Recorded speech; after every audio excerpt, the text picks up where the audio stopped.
ముఖ్యంగా oil palm కు మరి మొదటి బీజం వేసింది కూడా నంగనూరు మండలమే. మొట్టమొదటి మొక్క ఈ సిద్దిపేట జిల్లాలో ఏడబెట్టినాము అంటే నంగనూరులోనే మొదటి ఆయిల్ పామ్ మొక్కలు పెట్టినాం. మొదటి పంట కోత కూడా ఈ రోజు నంగనూరులోనే ప్రారంభం కావడం కూడా నాకు చాలా సంతోషంగా ఉంది.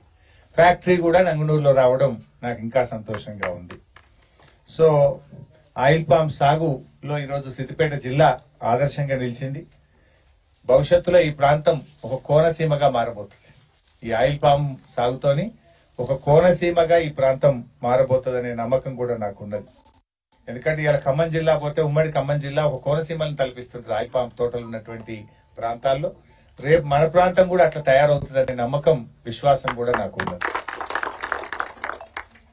ఈరోజు మన దేశంలో చూస్తే ఆయిల్ పామాయిల్ ఇప్పటికీ 40% మాత్రమే మన దేశంలో ఉత్పత్తి అవుతే 60% విదేశాల నుంచి దిగుమతి చేసుకుంటా ఉన్నాం.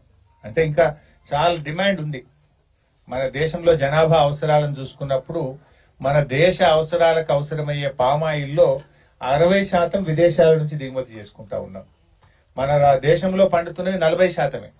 అంటే ఇంకా 60% మనం ఇప్పుడు ఉన్నదానికంటే 2.5 రెట్లు అవకాశం మనకు ఉన్నది. అందువల్ల ఆయిల్ పామ్ సాగును ఇంకా ఎంత వీలైతే అంత రైతులు ముందుకొచ్చి పెట్టుకుంటే మంచి భవిష్యత్తు ఉంటది. అమ్ముడు పోదనో ధర రాదనేటువంటి అనుమానం అవసరం లేదు. మరి మన రాష్ట్ర ప్రభుత్వం అప్పుడు కేసీఆర్ గారు దీన్ని అంచనా వేసి తెలంగాణలో 20 లక్షల ఎకరాలు సాగు చేయాలని చెప్పి కేసీఆర్ గారు నిర్ణయించారు.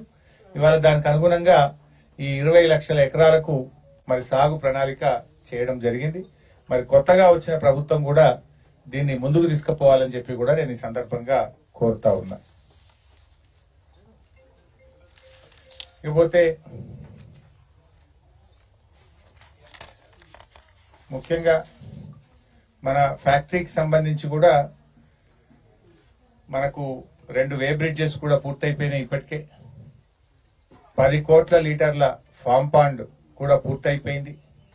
100 కోట్ల రూపాయలతో మెకానికల్ పనులు పూర్తయినాయి. సబ్స్టేషన్ పనులు పూర్తయినాయి. సివిల్ వర్క్స్ చాలా ముమ్మరంగా జరుగుతూ ఉన్నాయి. ఏప్రిల్ 25 ఫ్యాక్టరీని ప్రారంభించాలని, ఏప్రిల్ 25 కల్లా పనులు పూర్తి చేసి క్రషింగ్ ను ఇక్కడే మన పామాయిల్ పండ్లను ఇక్కడే నూనె ఉత్పత్తి చేసే విధంగా మరి క్రషింగ్ ప్రారంభించడానికి పెట్టుకొని పనులు చేసుకోవడం జరుగుతూ ఉంది.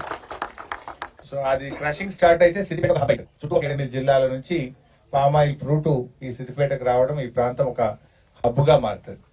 ఇది మొండి రకం చెట్టు, ఈత చెట్లు, తాటి చెట్ల లెక్క మొండి చెట్టు. ఒకసారి అంటుకుంటే ఇక అది పోదు. కదా ఈ రాళ్ళ వాన పడితే బాధపడు, లేకపోతే గాలి దుమారానికి పడిపోవడు, ఏ టెన్షన్ లేదు. ఈత చెట్టు, తాటి చెట్లు ఎంత మొండిగా ఉంటాయో ఈ ఆయిల్ పామ్ మొక్కలు కూడా అంత మొండి రకమైనటువంటివి, తప్పకుండా రెగ్యులర్ గా దిగుబడి ఇచ్చేటువంటి మొక్కలు.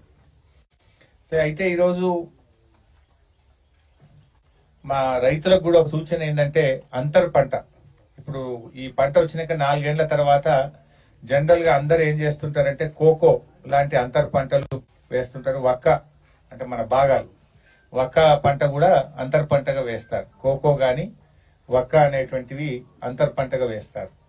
అయితే ఈ మధ్య ఒక అదృష్టం ఏంటంటే ఈ కోకో అనేటువంటి ఏదైతే కాఫీ మొక్కలు ఉంటాయో దాని ధర బాగా పెరిగింది. మొన్నటిదాకా 250 రూపాయలు, 300 రూపాయల కిలో ఉండేటువంటి కోకో ఈరోజు 900 రూపాయలకు పెరిగింది. 250 రూపాయలు, 300 రూపాయల కిలో ఉన్నప్పుడే 1 ఎకరా ఆయిల్ పామ్ లో కోకో సాగు చేస్తే ఖర్చులు బొంగ 50,000 రూపాయలు మిగిలేది. కానీ ఇప్పుడు 900 అయింది కదా, రైతుకు దాదాపు 1,50,000 నుంచి 1,75,000 మిగులుతా ఉన్నాయి. అంటే పామాయిల్ తో 1,20,000 వచ్చినా కోకోతో ఇంకో 1,50,000 మిగిలే పరిస్థితి కనపడ్డది ఈరోజు. అందువల్ల ఈ కోకో సాగును బాగా చేయాలని చెప్పి నేను రైతుల్ని కోరుతా ఉన్నా. ఈ కోకో ఫ్యాక్టరీ అంటే ఇది చాక్లెట్ల తయారీలో ఉపయోగిస్తారు. ఎడ్బరీ అనేటువంటి కంపెనీతో నేను మాట్లాడినా మొన్న. ఈ ఎడ్బరీ అనే కంపెనీ ఖమ్మం జిల్లాలో అక్కడ ఒక సెంటర్ పెట్టి రైతులకు మొక్కలు ఇచ్చింది. రైతుల దగ్గర ఈ కోకోను కొనుగోలు చేయడం జరుగుతూ ఉంది. అయితే వాళ్ళతో నేను మొన్న మాట్లాడినా, సిద్దిపేటలో ఒక ఆఫీస్ ఓపెన్ చేయండి, మాకు సిద్దిపేట రైతులకు కూడా ఈ కోకో మొక్కలు సరఫరా చేసి మరి కోకో కొనుగోలు చేసే కేంద్రం కూడా సిద్దిపేటలో పెట్టాలని చెప్పి ఆ ఎడ్బరీ చాక్లెట్ కంపెనీతో కూడా మాట్లాడడం జరిగింది.